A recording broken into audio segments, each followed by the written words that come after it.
Depth movie review of The Lost Boys. Probably one of my top 10 favorite films. It's hard to say. But this is a vampire movie. It's really good, and most people's probably seen it. And this is the 2-disc edition. And it's a very, very 80s movie. And of course, it was made in the later 80s, 1987. And I really, this is my favorite vampire movie. I can watch it over and over and over, and it's one of those multi-layered stories that's really great every time, and it never gets boring. The biggest reason why I like this movie is the relationship of how it compares to Peter Pan. This movie is about these vampires who stay young, and of course the Lost Boys they always stay kids, and it's kind of funny. The Lost Boys originally started out as a kids movie where they actually were kids, but when Joel Schumacher took over, it became more of teens, even though they don't look quite like teens. There's more of a 17-year-old group of Lost Boys. The mini movie in this thing lasts from all the way up to about the 18-19 minute mark, and it's really about. You get a feel for who these vampires are. You see them right off the bat.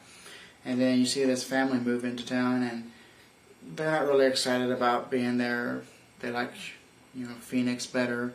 And the mini movies is them trying just kind of testing the town out and seeing how much, if they can really like it or not. And that brings to the meet cute between the Jason Patric character and the girl he's after, Star. And he and them kind of meet eye to eye, and she never talks to him. He never tries to talk to her. They just look at each other.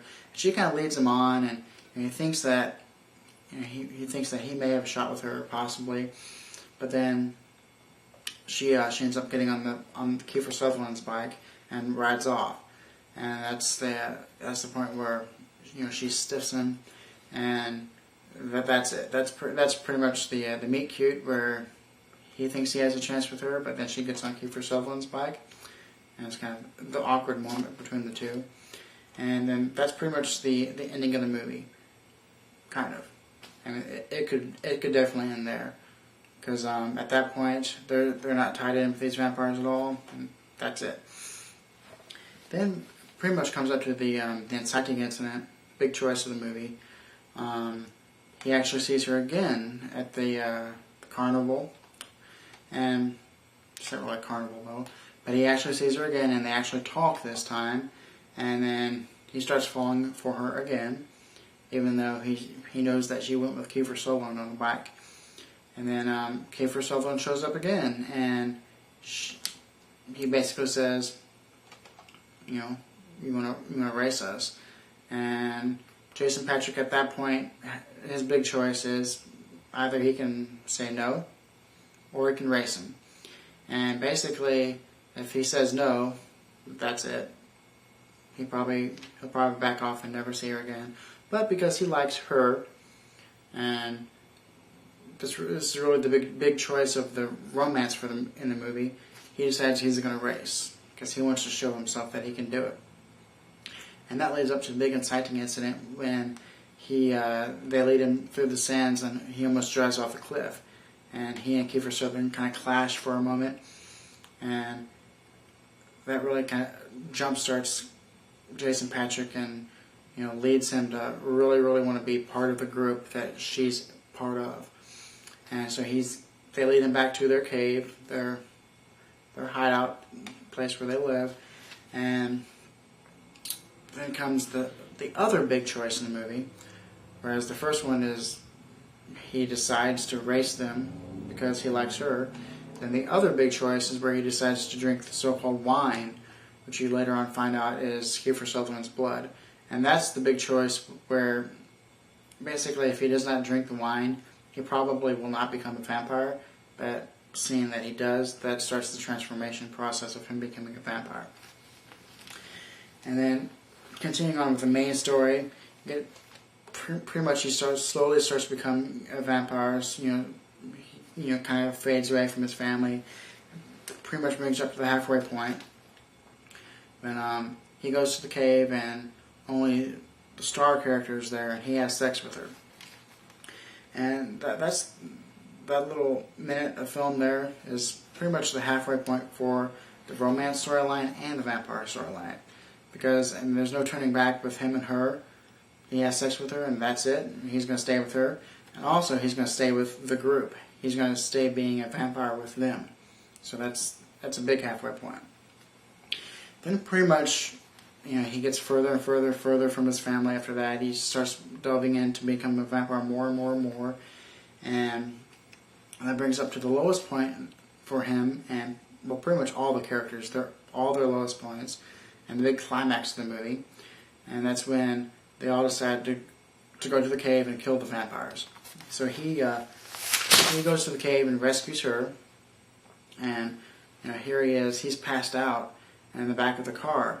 That's his lowest point. He's pretty much at the point of right where he's going to become a vampire. He's weak, he's ill, has to have sunglasses on, and it's pretty much the point of the movie where the Corey Haim's character has to take over and take control of things because Jason Patric is out of it.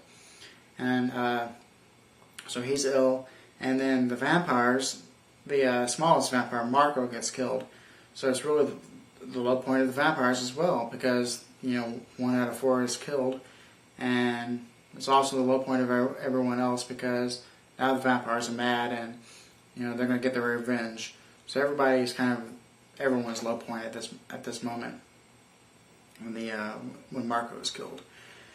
So then pretty much the rest of the movie is where everything is kind of tied up. The Sam character grows up. He he takes control of things and